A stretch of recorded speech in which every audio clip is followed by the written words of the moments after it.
that we are recording as of now, and we'll be sharing this webinar out to all of you, as well as those of us who weren't able to join us today.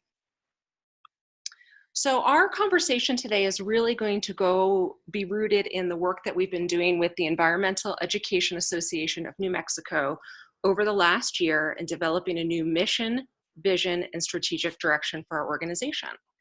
And before I get into the details of where we are going as an organization, as well as the process that we've used, if you could please take a couple of minutes, and if you haven't already done so, if you could introduce yourself in the chat box, please.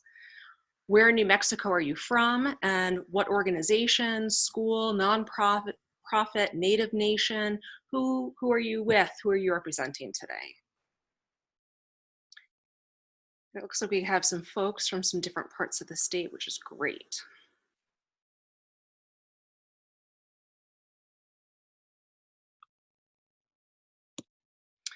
So before jumping into the work that we've been doing with the Environmental Education Association, I would like to take a moment to thank the many folks that were involved in our reorganizational development process over the last year.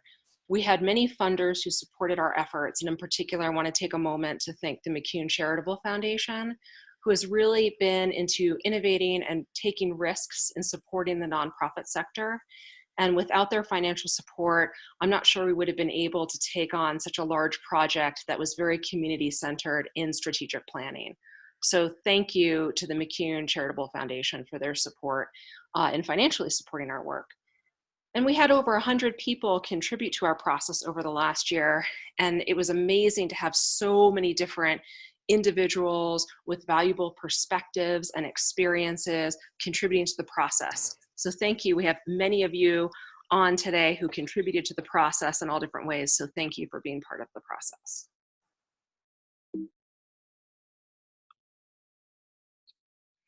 I'd also like to share a little bit about our leadership team. So our leadership team is comprised of our entire staff, which is me, the lone executive director of the Environmental Education Association, as well as our great board of directors, who you can see most of them pictured here. And I really want to acknowledge our entire leadership team in really taking on a new process and a new way of envisioning strategic planning, which took strategic planning out of what typically would have been a boardroom process and moved it into the community. And without the leadership of our leadership team, I don't think it would have been possible to really go through the process that we went through. So things we're going to go over today. So hopefully all of you have had a chance to look at our new vision and mission, along with theory of change that we've developed for a new Environmental Education Association. So I'll be sharing a little bit about each of those pieces, as well as the community-centered process that we used, some tangible next steps for us as an organization, and all of this is going to be a pretty high-level overview of the work that we've been doing and where we're going, and we'll also have a chance to do some questions and answers. Again, I want to recognize that everyone's probably had very full days today, and so the presentation itself is only going to be about 20 minutes long, and then we'll open up the time for questions and answers so that hopefully folks can then get on with the rest of their days. So before I move on, can everybody see again in the chat box, can folks let me know, can you see my screen okay? Is there anything in terms of what you're seeing or hearing that is problematic that I should be aware of? And if anything comes up, please feel free to add that in the chat box. Great, thanks so much. So I want to start kind of talking about what we've been doing as an organization, because I'm going to keep referencing the last year that we have really invested in this community-centered process, but there was actually a lot of work before this year that went into getting us ready for being a community-centered organization. And I'd like to introduce that with this slide. And where I want you to start is actually at the bottom of the slide in the brown area, which is some foundational pieces. So as an organization, over the last several years, we've been really focusing on organizational change and really building our organizational culture to really value and appreciate a diversity of perspectives. And someone just asked the question about, will we have access to this PowerPoint? I'm very happy to share that out in addition to the recording of the webinar as well. So again, foundationally, over the last few years, we've been very focused on organizational change.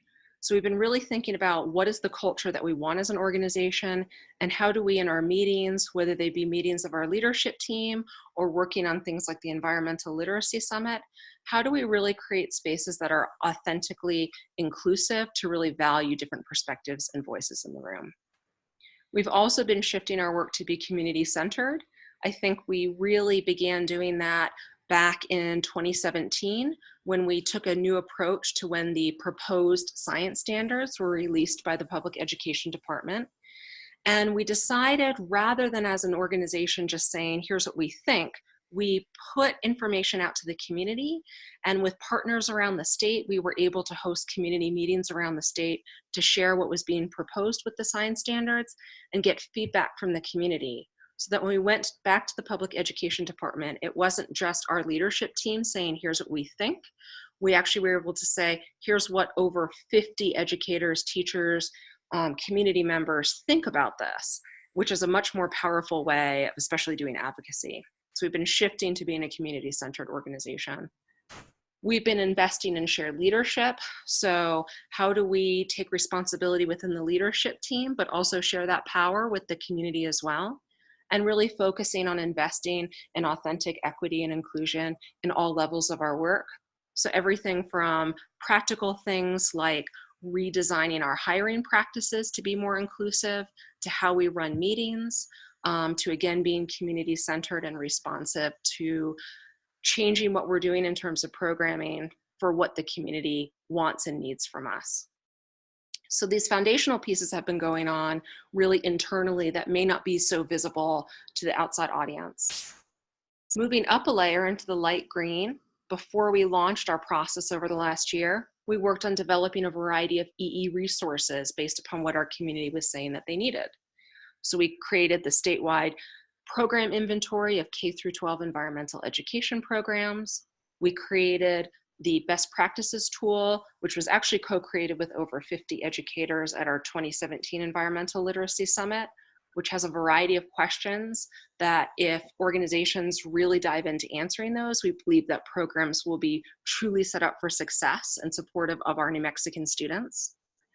And when our new science standards, the New Mexico STEM Ready standards, were released, we created a quick start guide, which is how to shift your practice in 1 hour or less. We've also offered a variety of professional development workshops. So again, some foundational pieces as an organization that we've invested in before even taking a strategic planning approach. Some next steps for us now moving into the future is we've been really thinking about how can we, with our community, do a better job of really defining the barriers to access for youth and engaging in outdoor activities. So we often hear about things like transportation and outdoor gear and other things that are definitely barriers to having kids spend more time outside. And so we're trying to be more thoughtful of how do we create a holistic picture of what that might look like. Later this year, we'll be launching what we're calling right now the Every Kid, Every Day campaign. So we believe in the value of having daily environmental and outdoor learning for every New Mexican student. And so we'll be working on messaging to help paint that picture of what that could really look like in school and in communities for our New Mexican students. We're working on some messaging and marketing around the value of environmental and outdoor learning. So creating some tools that will not just be useful for us as an organization, but will be useful for all of you on the ground, whether you're talking to school administrators, teachers, other educators, or community members that are interested in doing this type of work. And we have our new pillars as an organization, which are leadership and collaboration, marketing and messaging, professional development, and advocacy and policy. And these are really going to be the driving forces for all of the work that we do at the Environmental Education Association moving forward. And all of this, as you head up into the sky, up to the high level, is leading us to the path of supporting systemic change for daily environmental and outdoor learning for every New Mexican student.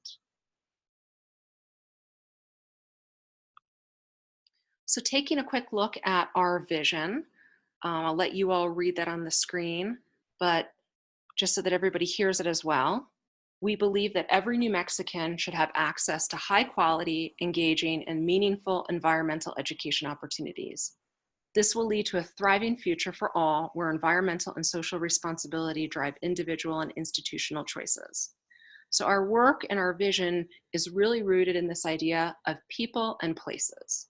So I think often in the environmental movement, we focused a lot on the places and maybe not so much on the people. And we really see so much value in really investing in environmental and social responsibility and the interconnectedness of both. Our new mission is through the implementation of an advocacy-focused movement building, along with advancing collaboration and leadership, the Environmental Education Association of New Mexico will ensure every New Mexico child has equitable access to environmental and outdoor learning. And the population that we are serving now is we're rooting this in this idea of by investing in leaders and collaborators that represent a variety of educational experiences and perspectives, the ultimate recipients of our work will be the heart of New Mexico, our students from pre-K through 12th grade. And I'll get more into the population served piece in a bit because this has actually shifted for us as an organization.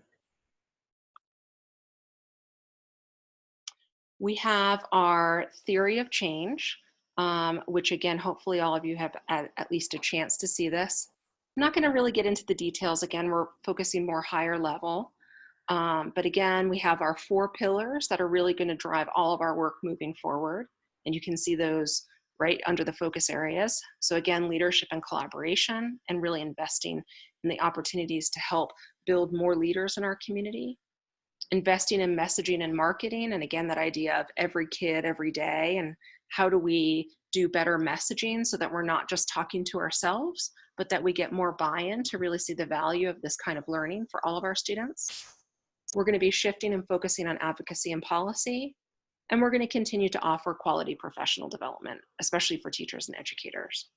And I'll share a little bit more in a few minutes about specifically what this will look like. I do want to share a little bit about the process that we used. So you'll see on one side of the screen, traditional strategic planning. I'm sure many of you have been through a process like this. I've been through the traditional strategic planning many times. It's sometimes very painful, and you end up with reports that might not be incredibly useful and might be very limiting in terms of the feedback that you receive to create that. So traditional strategic planning is very hierarchical. And we wanted to take a different approach of actually flipping the power from what would typically be our leadership team and put it out to the community, because we really knew that there was so much valuable experience and perspective out there, and we wanted to tap into new individuals and organizations and get a better picture of the system. And so we really focused our process on using systems thinking. And you can see with community-centered strategic planning, a lot of it is rooted in really trying to understand what are the impacts that you're trying to look at? How do you want the world to change?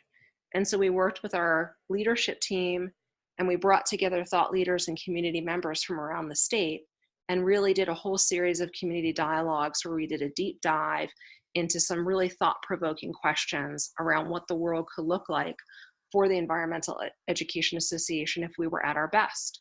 How could we really truly be leaders in environmental education for the country, while also respecting and honoring the great work that's already going on out there? So we approached this with holding a series of community dialogues. Our first community dialogue was centered on the economics of environmental education. So again, there's all these other interests beyond what we traditionally view as environmental education. Things like public lands and conservation, outdoor recreation and retail, justice and equity organizations, especially environmental justice organizations, those who engage in civic or community engagement and education, and also groups that focus on things like local food systems. So we brought together a variety of interests beyond who would traditionally show up in the room. Again, trying to really value and help us understand a bigger picture of opportunities for New Mexico. Our second community dialogue focused on using environmental education to support the whole student. So how do we move beyond just this idea of academic success and knowledge and really invest in the health and well-being of our students, so physical and mental health and even spiritual health. Again, this idea of civic and community engagement. How do we do a better job of providing more opportunities and access to nature and being outside? And also thinking about connections with community. Once we hosted those 2 community dialogues, we had a 1-month virtual comment period that we shared out what we had learned so far and invited people to share other perspectives that we hadn't heard yet. And then back in November during our statewide environmental literacy summit, we dug into 2 areas. One was exploring statewide environmental education policy. So what already exists in the world out there right now that we can learn from? What are opportunities that we can consider in the future moving forward in terms of policy and advocacy for the state of New Mexico? And really thinking about collaboration and leadership and how do these 2 things work together, especially for our community. And we used throughout our whole community-centered process this idea of emergent learning, which is you keep changing and growing as you work with more people and are learning more. And I really love this quote around an emergent learning process because I think it really demonstrates the value of doing something like a community-centered approach. So the quote is, "We have experienced what it's like to release any assumption that one person has all the skills needed to lead and support the work." And I think, again, this gets back to this piece of there's so much value in listening to people who have different perspectives. And I think it's made our organization so much stronger to go through this type of process. I don't think I could actually personally go through a traditional strategic planning process after seeing the strength of working with our community. I'd love to share a couple of aha moments and our learnings of going through this process. One came about from the language that we use and really the difference between education and learning. And again, a nice quote here that I really like. So education is what people do to you, and learning is what you do to yourself. And really that shift from, we've all probably been in meetings where we've had the long discussions around what do we call environmental education? Do we call it place-based education or nature-based? And I think what we really learned from listening to the community is shifting from using the word education to learning. This values a more student-centered approach. I think it also recognizes and acknowledges that, especially for our Native people and nations in New Mexico, that this term education has a very traumatic history, and especially with Indian boarding schools. And how can we really acknowledge using a word that is more authentically inclusive? So we have begun shifting our language from using the term environmental education to environmental and outdoor learning as a way to be more inclusive.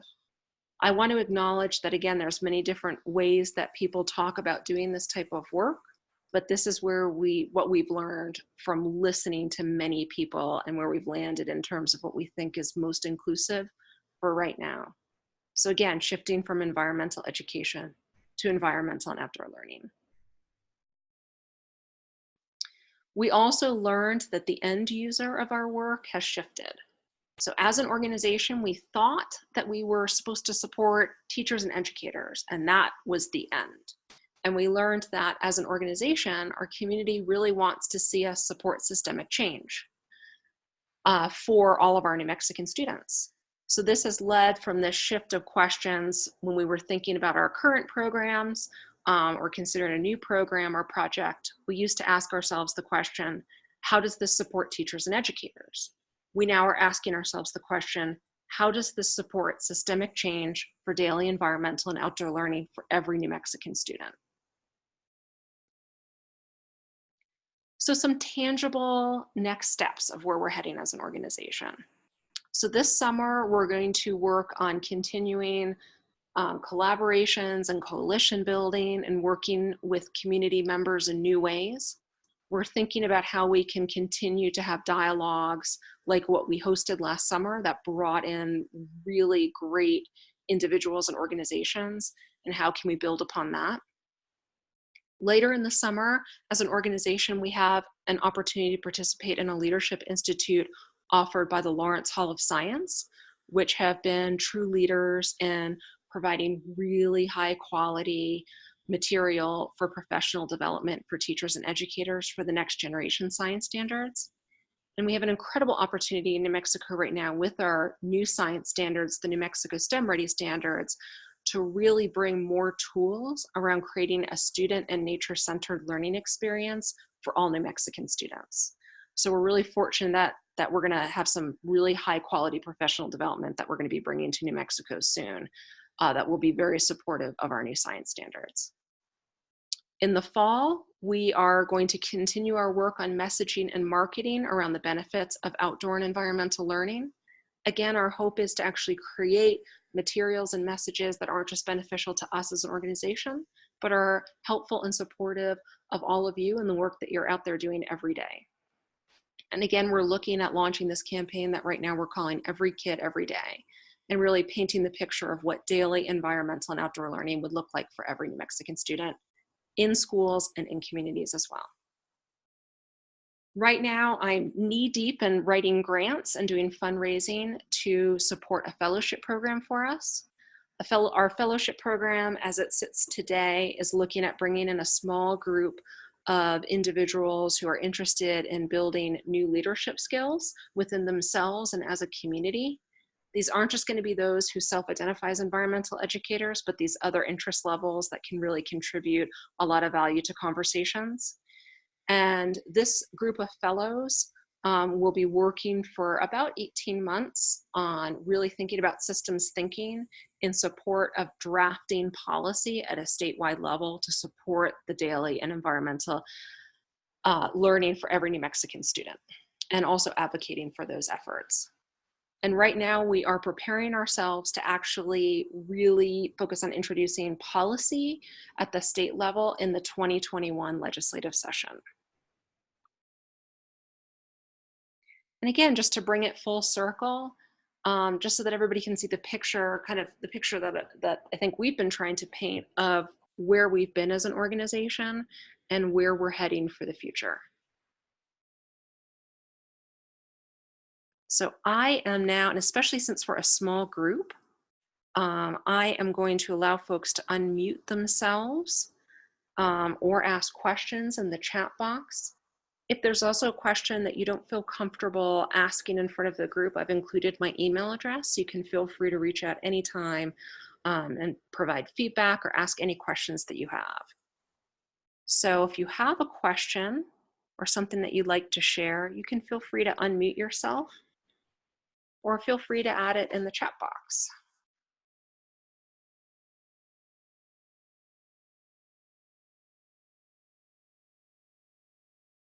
Hi, Eileen. This is Apple with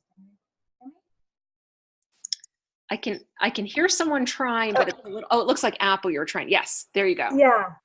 Okay. I was wondering, for folks like me who are part of a federal government agency and who really want to be a part of this, will you have tips for us on how we can participate but be safe in terms of advocacy and policy? Because we really want to be a part of it, but I have concern about talking about policy when I share what's going on.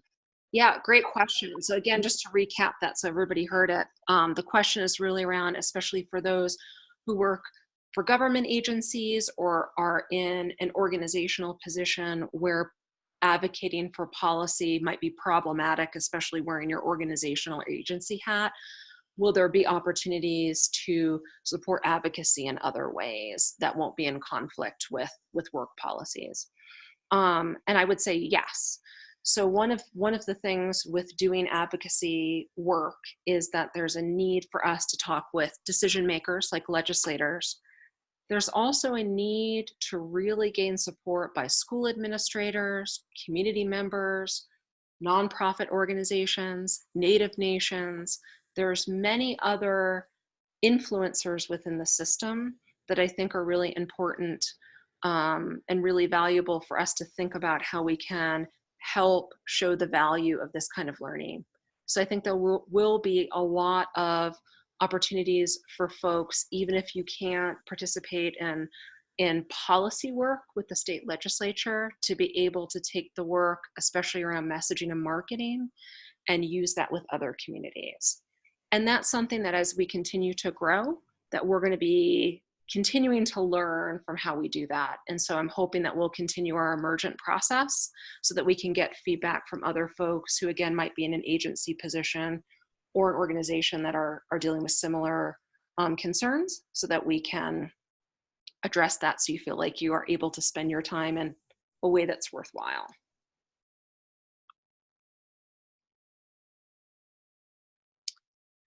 So there's a question that's popped up in the chat box, which I'll share with everyone, which is, what are the best ways for schools to become involved in your offerings? And are there future plans for more ways for schools to join with the group? That's a great question. So as an organization, I think has been a perception issue in the past that we primarily serve what are called non-formal educators or informal educators. So those who work at museums or nature centers and might work with teachers in the classroom, but aren't primarily a classroom teacher. And as an organization, we actually, even though that's the perception, our main audience that we serve has been classroom teachers and will probably continue to be so. So in terms of best ways for schools to become involved, I don't know if I have an answer specifically for that question. I think that right now we work a lot with individual teachers, and I'm really open to ideas of how we can work on a larger scale way with either entire schools or school districts. And I think the easiest way to stay involved in terms of opportunities to work with us is to join our listserv. And if you're not already on our listserv, if you just send me an email at the email address listed on the screen, so director@eeanm.org, I'd be happy to add you to our listserv. But that's really the fastest way to learn about the opportunities to work with us.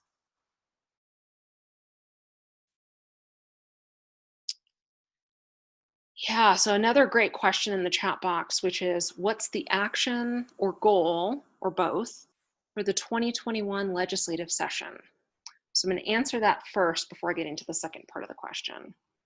So I have just finished reading every piece of statewide environmental education policy that exists in the country that's currently in place. And there's a lot that we in New Mexico can learn from what's already going on.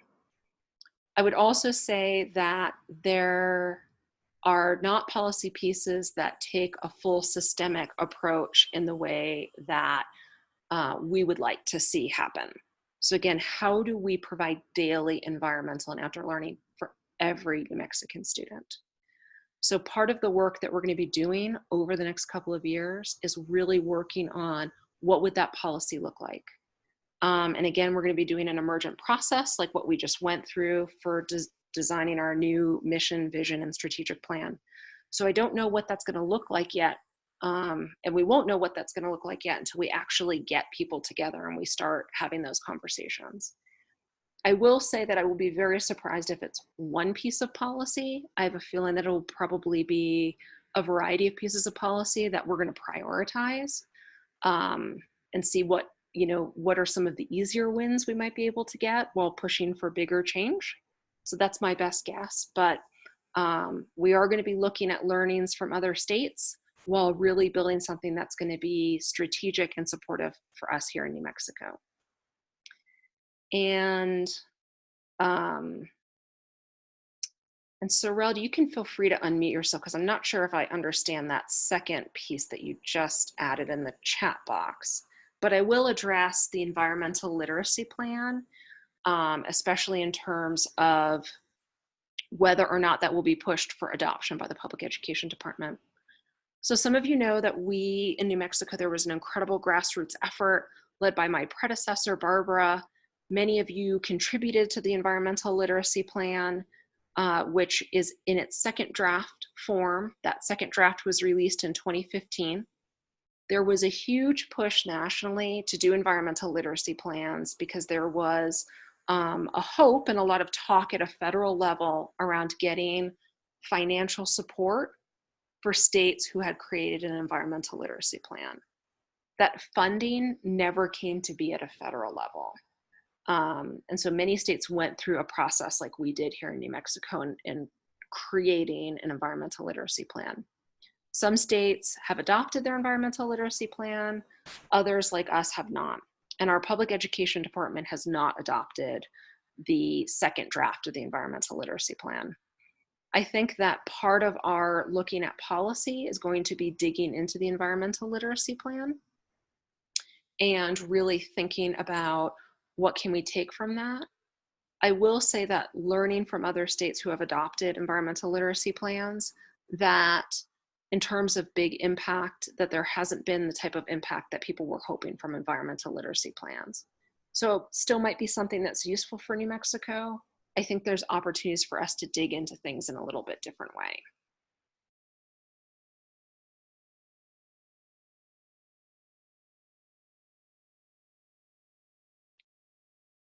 So again, please feel free to unmute yourself or to type your questions in the chat box.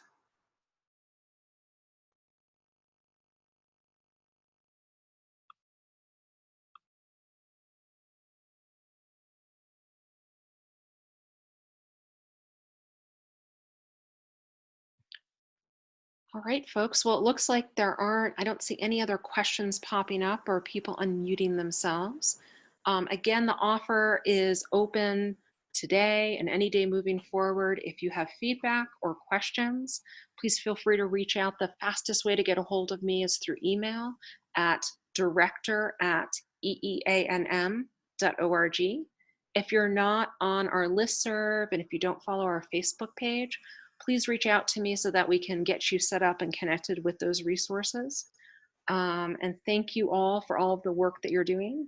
I hope that everybody has a chance to get outside today. We're just having one of those incredibly beautiful New Mexican days, which is always nice during Environmental Education Week, for us environmental educators to get outside and just have some time to ourselves. So I very much hope that all of you have a chance to do that. And thank you for everything that you do every day. Thank you for showing up, for getting out there, working with our students, especially those of you who have invested in equitable opportunities for our New Mexican students. Thank you. And I look forward to continuing to work with all of you in new ways moving forward. So thanks again and have a great day, everyone.